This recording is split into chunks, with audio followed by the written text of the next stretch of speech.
I bet there are a few runs scored up there this afternoon. Australian harness racing went back in time today as horses in the Bicentenary Cup at Moonee Valley used sulkies similar to those back in the early 1900s. And judging by today's success, it could also be the look of the future.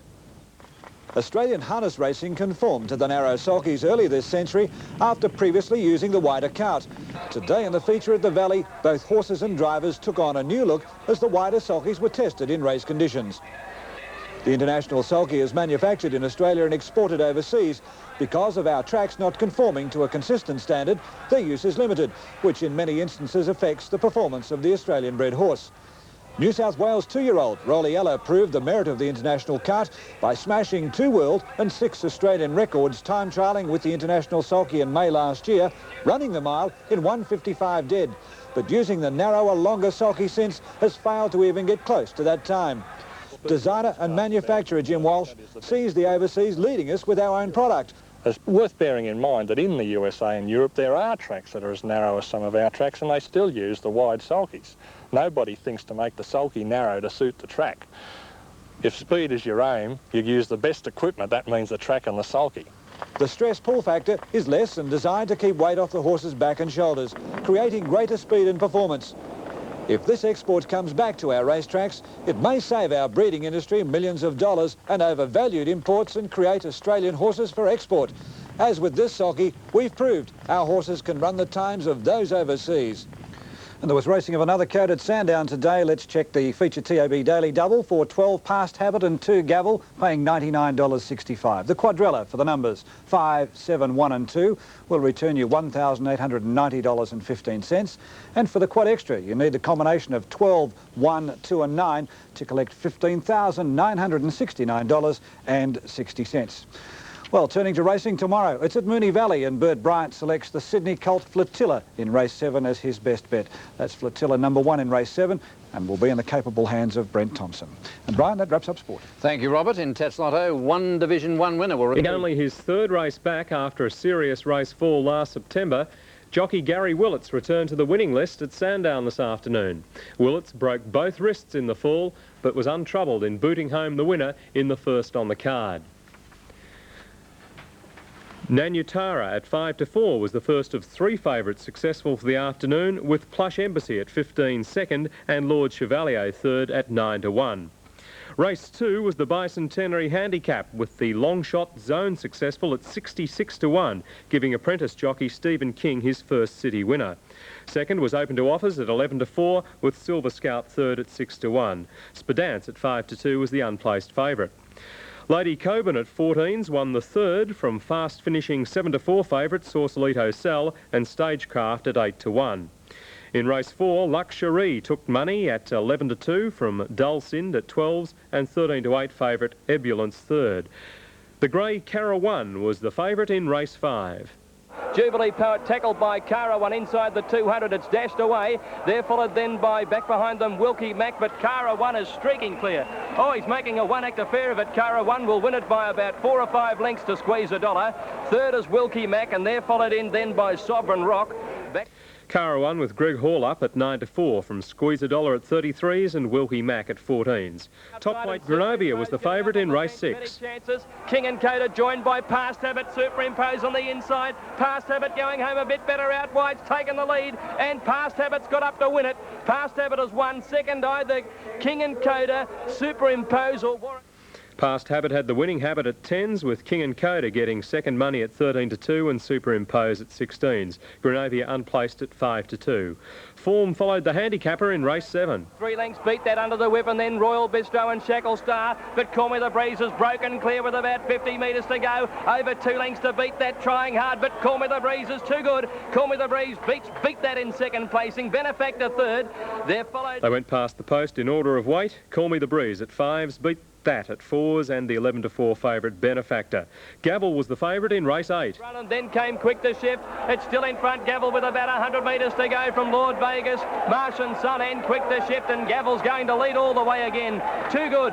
Gavel wins it by about 4 lengths. Lord Vegas third, Quick to Shift.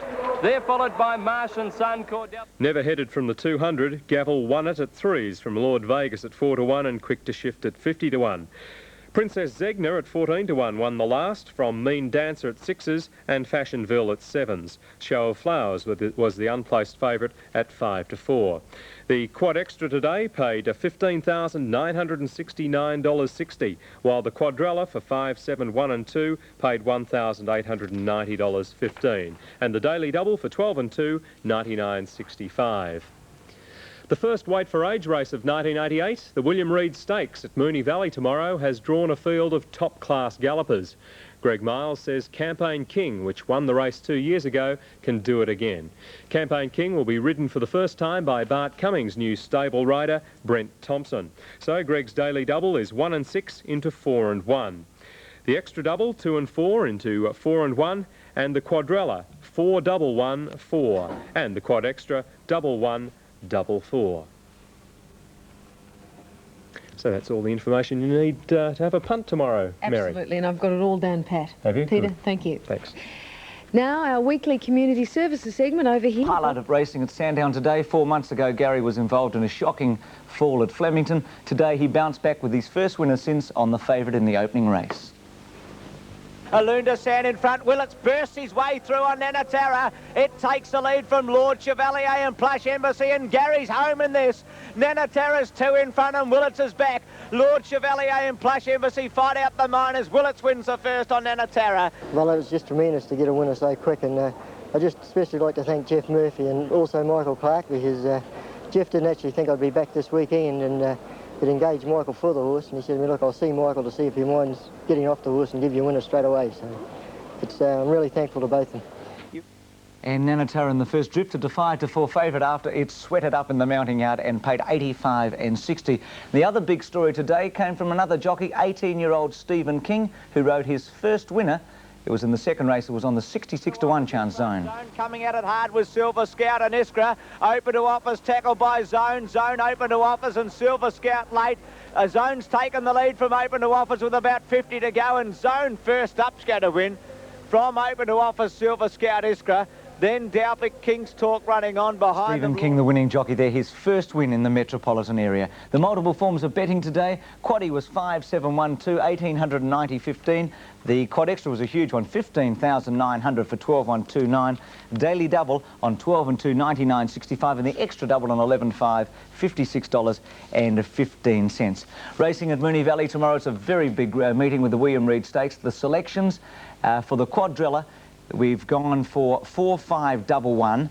Quad extra, 5, double 1, 4. The daily double, the first leg is the William Reid. It's 5, 4 and 3. Second leg, 1, 3 and 4. And the lucky long shot at 25 to 1 is Raveneur. Race 5, number 5 in the William Reid Stakes. Well, harness racing took a further pace into the future today with the introduction of a new international sulky. The carts used in today's feature event at Moonee Valley, the Australia Day Cup, were nearly 2 metres wide. The American-styled carts are half as big again as the normal sulkies, and whether officials, punters, trainers or drivers like it or not, they're the future of harness racing. Only 6 could fit across the track at the Valley today instead of the normal 9. There was some slight interference because of the driver's lack of knowledge of the bigger sulky, and the finish was exciting. Horses were spread right across the track, and the eventual winner, Dancing Pebble, nearly ended up in the petunias. They're really not suited here in Australia, but the way the race worked out good, it was good for me to go. And the Valley played host to a personality race today. Jeff Amp, a photographer from The Age, drove a horse in the class of Popular Arm and romped him. Yours truly led at the start, but faded badly. Tony Banks, Eyewitness News. He's on his way home, Mrs. Banks. Well, harness racing at Moonee Valley today, the quaddie, double 1, 5, 1, 2,900. The quadrella was, or rather the daily double, 7 and 1, 63.50, and the extra double on 5 and 10, $24.75. Dividends in Tats Lotto draw 6, 7, 9, 1 winner in